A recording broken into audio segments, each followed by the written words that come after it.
Hello everyone, welcome to my channel. कैसे आप सभी लोग? आई होप आप सभी लोग बहुत बहुत बहुत अच्छे होंगे। तो गाइज़, आज के दिन है सैटरडे का। सुबह सुबह मैं निकल गई हूँ। मुझे जाना है कुछ बहुत बहुत ज़्यादा ज़रूरी और स्पेशल डे है मेरे लिए। तो हम लोग निकल गए थे सुबह मॉर्निंग 5:30 बजे। और जा कहाँ रहे हैं, क्यों जा रहे हैं, किस रीज़न से जा रहे हैं, सब आपको पता लगेगा। इसके लिए आपको वीडियो को मेरी एंड तक देखना है। और जो लोग नए हैं प्लीज़ सबसे पहले चैनल को सब्सक्राइब, बेल आइकन को क्लिक कर लें।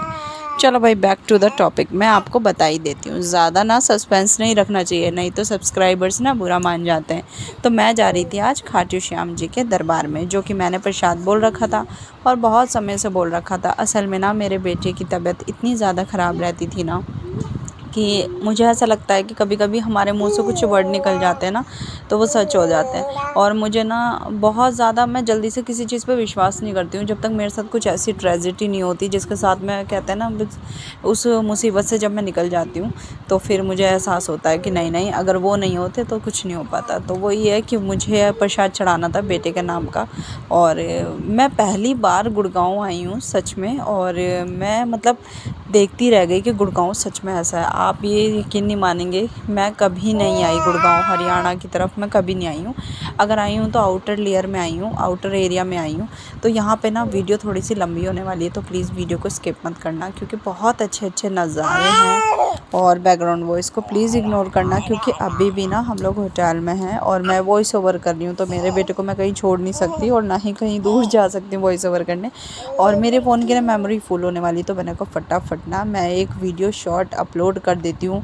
हालांकि मुझे नहीं पता आपको ये वीडियो देखने को कब मिलेगी, 2 दिन बाद, 3 दिन बाद, ये मुझे खुद नहीं पता। लेकिन जब भी आपको देखने को मिलेगी आप इस वीडियो को ज़रूर से ज़रूर इंजॉय करिए और मेरे साथ बोलिए जय श्री श्याम।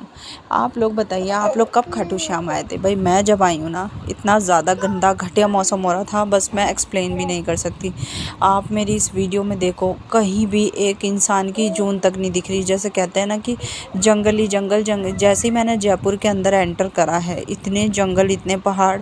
हालांकि मैं 2-3 बार जयपुर आ चुकी हूँ, लेकिन गुड़गांव से आगे आके बिल्कुल सन्नाटा सा पसर गया। ऐसा लग रहा था कि जैसे कोई भी इंसान नहीं है। अगर हम किसी से कोई डायरेक्शन पूछना भी चाहें तो कैसे पूछिए। और हमारे ना पता नहीं क्या हो रहा है कि दिल्ली एनसीआर की तरफ से जब भी हम जीपीएस ऑन करते हैं ना, वो या तो गलत लोकेशन देता, या तो लोकेशन देगा तो फिर वो थोड़ा सा आगे जाके, मतलब एक्स्ट्रा हमें आगे जाके रिटर्न आना पड़ता है। शायद हमारा जीपीएस ही काम नहीं करता, या पता नहीं क्या प्रॉब्लम है। और यहाँ मैं देख रही थी बहुत प्यारे प्यारे नज़ारे, जो कि मिट्टी के पहाड़ हैं, जिसके अंदर मैं बस बातें करने में लगी हुई थी कि यहाँ तेंदुआ भी आता होगा, ये वो, क्योंकि मैं बहुत लंबे समय बाद आई हूँ।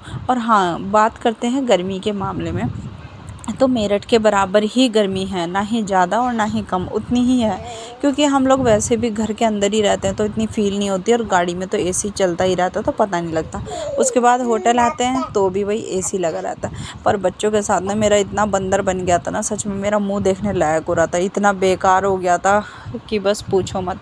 मेरे तो बस बैठे बैठे ना इतना दिमाग ख़राब हो रहा था। हालांकि जो हमारे ड्राइवर भैया वो इतने अच्छे थे ना कि उन्होंने ना 200-300 किलोमीटर चलने के बाद ही रुक रहे थे। वो ऐसा नहीं है कि बार बार रुक रहे थे, क्योंकि थोड़ा सा ये भी हिसाब रहता है ना कि ड्राइविंग करते हुए अगर ड्राइवर थोड़ा सा भी लेज़ी हो रहा है ना, तो उसे रेस्ट करना बहुत ज़्यादा ज़रूरी है। और यहाँ पे देखो सब लोगों ने ना, जो राजस्थान के जयपुर के लोग हैं ना यार, इतनी मेहनत करने वाले, इन्होंने ना खेत प्रॉपर जोत रखा है। इसमें कुछ फसल लगी हुई है, अभी मुझे एग्जैक्टली नहीं पता। और ट्रैफिक तो बस पूछो मत, इतना ज़्यादा ट्रैफिक हो रहा था।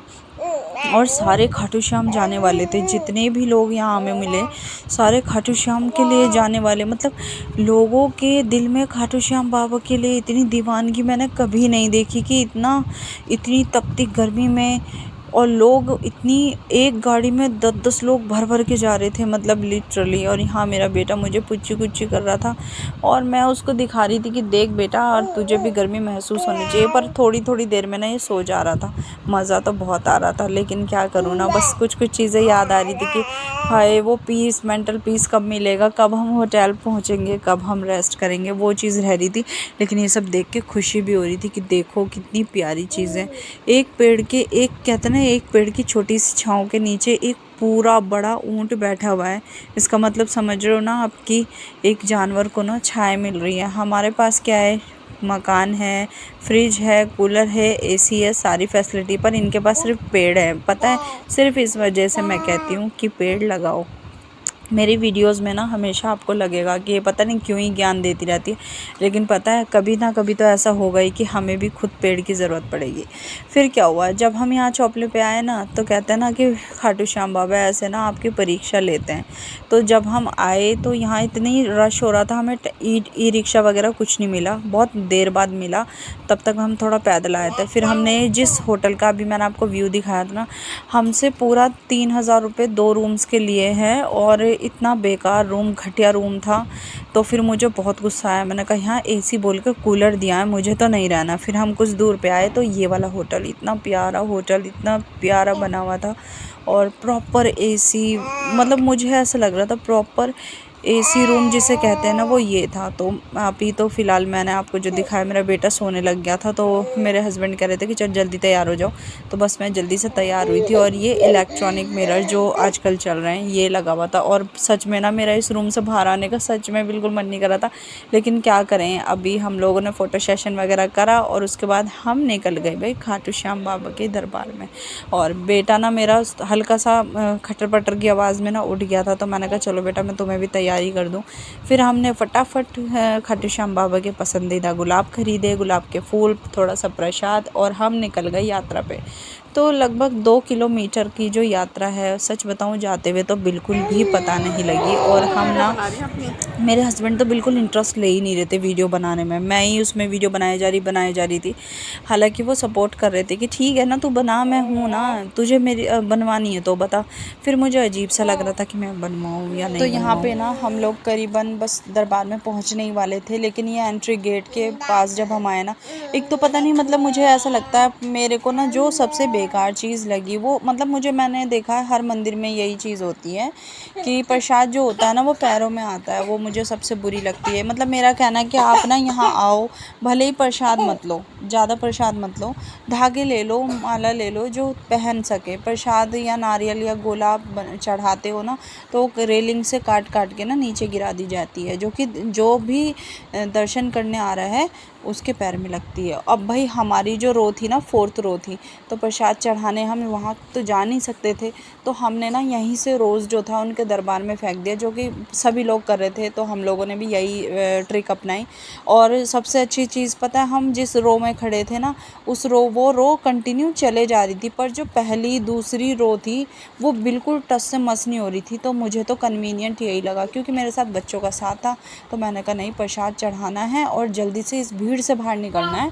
क्योंकि अगर एक बार भी देखो, मुझे ये पता है कि ऐसी जगह होती है ना, वहाँ पे भगदड़ वगैरह जल्दी मचती है, तो मेरा कहना था प्रसाद चढ़ा के फटाफट चलना। वहाँ से आके भाई हम सीधे होटल आए हैं, फ्रेशन अप हुए हैं, और यहाँ हमने फ़ोटो सेशन चालू कर दिया अपना, क्योंकि मुझे यही एक रिलीफ टाइम मिला था, थोड़ा सा एसी में बैठ के। इन्हें भी अच्छा लगा, मुझे भी बहुत अच्छा